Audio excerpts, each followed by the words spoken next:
Welcome to Sweet Life Beat Life. We hope this video helps. QuickShare creates a QR code to send files over local Wi-Fi or Bluetooth. You will use this guide to prepare both devices step by step. Make sure both devices have QuickShare enabled in settings. Confirm Wi-Fi and Bluetooth are turned on for both devices before starting. Stay within 30 feet for the best transfer speeds and reliability during the process. For security, QR codes expire after 10 minutes and can be revoked immediately if needed.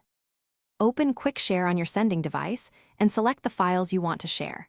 Tap Share and choose the QR code option from the available methods and menus.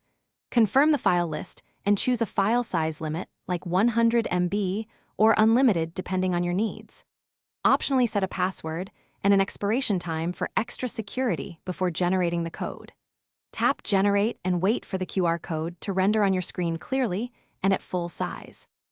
On the receiving device, open QuickShare and choose Scan QR to begin scanning. Use the camera to scan the sender's QR code clearly and hold steady for accurate detection. The app will show file names, sizes, and a prompt to accept or decline the transfer before it starts.